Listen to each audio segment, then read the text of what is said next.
everyone, this is Pico Entertainment and we are back again, and here now we have another video for you, and this will be my non-spoiler review for Black Widow. Now I'm sure you all know what this movie is, but just in case there's anybody watching who doesn't know, this is the 24th superhero movie within the ever-growing Marvel Cinematic Universe.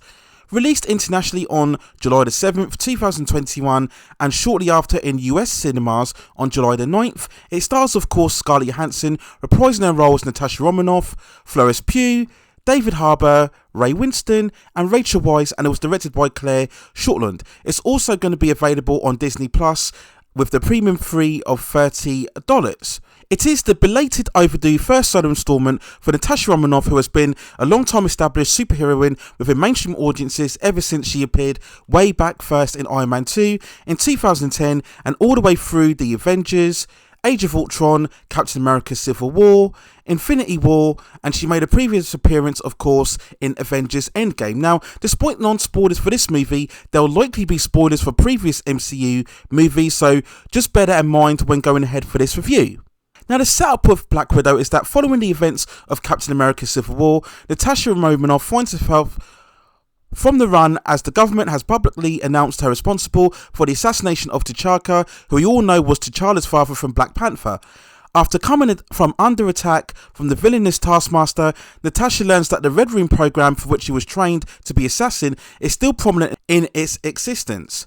Knowing of the potential threat, she has to go back and face secrets of her past, reuniting with her family in the process. Now, overall, Black Widow is an action-packed, solid entry within the MCU. It does have potential to be more than a stellar entry, and certainly for the first two-thirds of the movie, it gears up to be something special. But it does become more routine in the last third, calling back on the various weaknesses that we saw, especially in the Phase 1 movies within the MCU. It starts off very well with an opening flashback scene that's very compelling, followed by a credit sequence that's quite startling and dark in terms of its tone and intention for the MCU. Putting you straight in within the story, it certainly gives a certain unpredictability as to the type of movie that you're in for. It continues that good start with a series of well executed and exciting action sequences and fight scenes. There's a real fast pace and energy with elements seen from the trailers as Natasha comes into contact with first the Taskmaster, later on her sister, and is constantly being attacked from the Red Room assassins. This is where the movie has real momentum, and the director skillfully handles the spectacle with nice character interplay. The fight choreography itself is very well staged and executed, also complemented with a good musical score from Lorne Balfe, who remember scored the music for Mission Impossible Fallout. Scarlett Johansson remains once again very alluring and reliable as Natasha Romanoff. She looks absolutely stunningly beautiful and great as always, and this is a Natasha Romanoff who is very much more conscious and reflective, much more remorseful than what we previously saw within the entries of the MCU. That works in keeping with the arc of her character at this stage of the cinematic universe. She's very well complemented by the engaging presence of Florence Pugh as Natasha's sister Yelena, who is part of the Red Room program to begin with, but manages to break free and goes out in search of Natasha's help. Pugh has more freedom to be far more charismatic and funny, and actually far more confident as well. She actually pulls off her Russian accent very well, and also looks very convincing in all of the skin tight outfits that we see her wear throughout the movie. She actually swears a lot quite at the beginning of this film as well, and I was actually quite a bit surprised by how much bad language in terms of what was being used within this movie. There are no F-bombs or volatile language in terms of its tone, but there's far more bad language than what I was expecting for your typical Marvel movie. Now, the overall chemistry that Florence Pugh has with Scarlett Johansson is truly great, showing a typical sibling bickering between sisters, and this dynamic is played very well, providing lots of entertaining humour amongst the action sequences. If Florence Pugh, as it certainly seems to be intended, is to be the next Widow going ahead for the Marvel Cinematic Universe, then they really have a great choice with this actress in the role. Both David Harbour and Rachel Weisz are likeable as the adopted parents. The film does take the time to introduce far more of a family dynamic two-thirds of the way through the movie. David Harbour as Red Guardian, he's basically the Russian super soldier counterpart to Captain America, and Rachel Weisz is also a seasoned spy agent who was trained for many years within the Red Room program.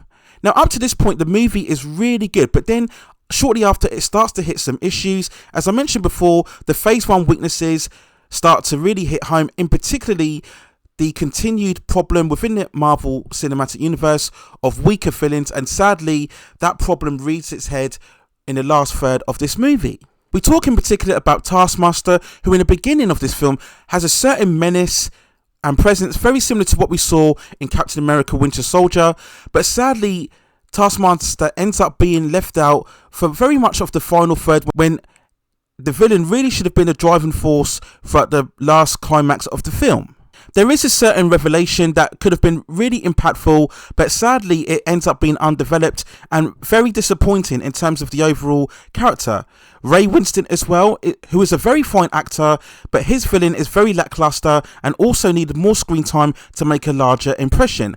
The family dynamic, I feel, was too prolonged and highlighted again Marvel's flaw in over prioritising the hero characters at the expense of the villains, and it takes away a lot of the energy and intensity that the film had in the first two thirds.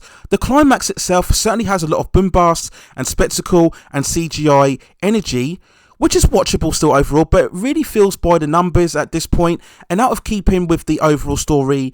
And very much like Winter Soldier's far more explosive climax, I feel that the conclusion to this movie should have been a lot more smaller and intimate, especially with the Taskmaster reveal, which would have had a far more impression in terms of emotional weight and would have provided a more satisfactory conclusion.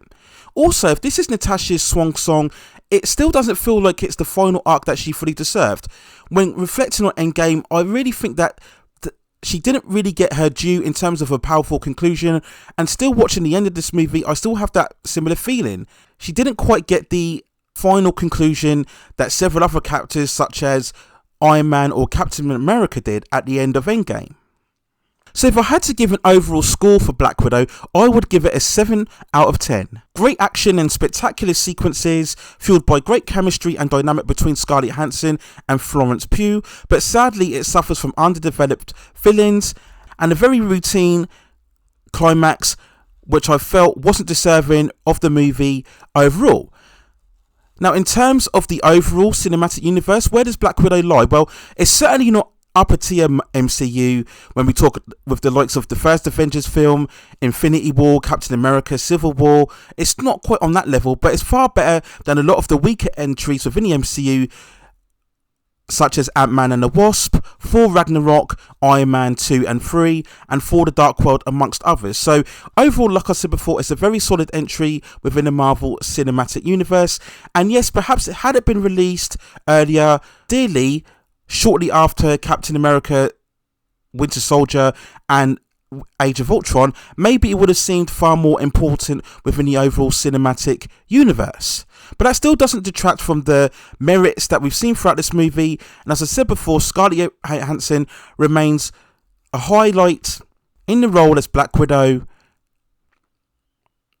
And if this indeed is her last appearance, we can truly accept that she has been one of the most cultural interpretations of a female superhero, following shortly after Wonder Woman in terms of live action.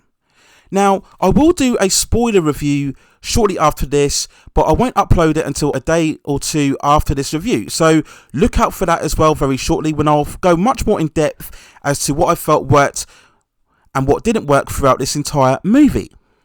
Those are my overall thoughts and feelings in my non-spoiler review of Black Widow. Let me know what you think in the comments below. How do you think it compares to previous MCU entries? Do you feel this would have been even better had it been released earlier on within the MCU? If you have indeed read a lot of the positive reviews and then some of the negative reviews, how do you think this film compares overall? And do you think those reviews are fully justified, either in terms of the positive or the negative? You all know the drill by now. There is an end credit scene as expected, so keep out for that, and it does certainly hint at the future continuity of the MCU, and I will expand a bit more on this credit scene in my spoiler review. Please also hit those likes and subscription and notification buttons so I can provide you with more high quality content and reviews like this in the future. But that's it for now. Take care of yourselves, stay at safe distances, and I will see you very, very soon.